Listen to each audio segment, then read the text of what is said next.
Thank you. Now, folks, here's something else I got a problem with. The 10 Commandments. Here's my problem. Why are there 10? You don't need 10. I think the list of commandments was deliberately and artificially inflated to get it up to 10. It's a padded list. Here's what they did. About 5,000 years ago, a bunch of religious and political hustlers got together to try to figure out how to control people, how to keep them in line. They knew people were basically stupid and would believe anything they were told, so they announced that God had given them some commandments. Up on a mountain, when no one was around, God had given them the 10 Commandments.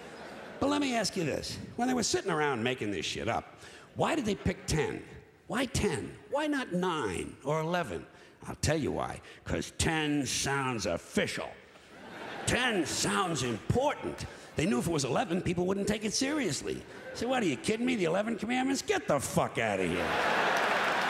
But 10 sounds important. 10 is the basis for the decimal system. It's a decade. It's a psychologically satisfying number. The top 10, the 10 most wanted, the 10 best dressed. So having 10 commandments was really a marketing decision. And to me, it's clearly a bullshit list. It's a political document artificially inflated to sell better. I'm going to show you how you could reduce the number of commandments and come up with a list that's a little more workable and logical.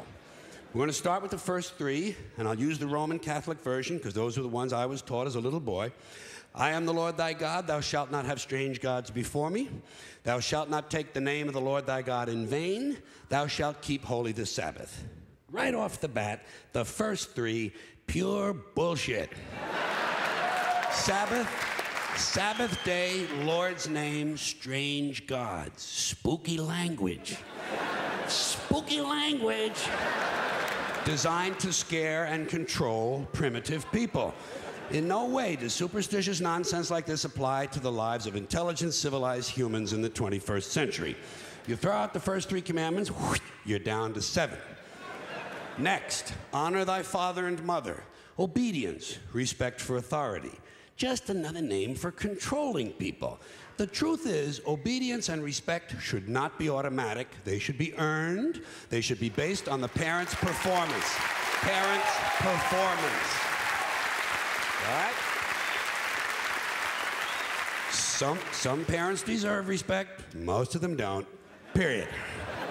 You're down to 6.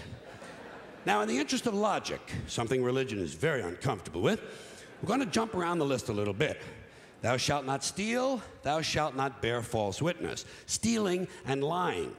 Well, actually, these 2 both prohibit the same kind of behavior. Dishonesty, stealing, and lying. So you don't need 2 of them. Instead, you combine them and you call it thou shalt not be dishonest. And suddenly, you're down to 5. And as long as we're combining, I have 2 others that belong together. Thou shalt not commit adultery, thou shalt not covet thy neighbor's wife. Once again, these 2 prohibit the same kind of behavior, in this case, marital infidelity. The difference is coveting takes place in the mind, and I don't think you should outlaw fantasizing about someone else's wife. Otherwise, what's a guy going to think about when he's waxing his carrot? But marital fidelity is a good idea, so we're going to keep the idea and call this one, thou shalt not be unfaithful. And suddenly, we're down to 4.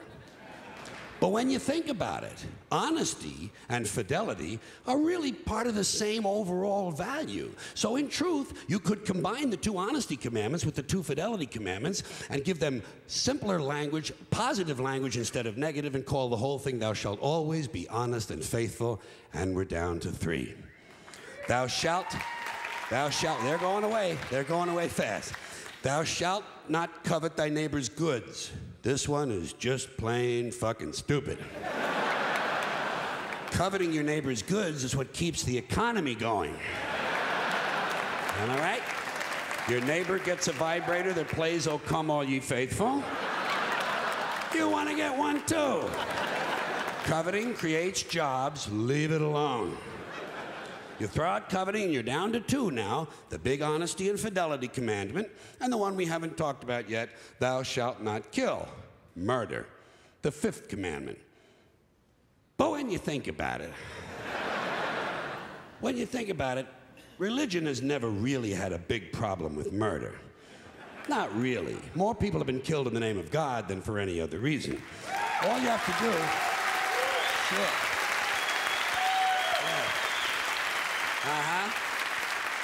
All you have to do is look at Northern Ireland, the Middle East, Kashmir, the Inquisition, the Crusades, and the World Trade Center to see how seriously the religious folks take thou shalt not kill. The more devout they are, the more they see murder as being negotiable. It's negotiable, you know? It depends. It depends. It depends on who's doing the killing and who's getting killed. So, with all of this in mind, I leave you with my revised list of the 2 commandments. Thou shalt always be honest and faithful to the provider of thy nookie. And thou shalt try real hard not to kill anyone, unless, of course, they pray to a different invisible man from the one you pray to. 2 is all you need. Moses could have carried him down the hill in his fucking pocket. And if they had a list like that, I wouldn't mind those folks in Alabama putting it up on the courthouse wall. As long as they included one additional commandment, thou shalt keep thy religion to thyself. Thank you.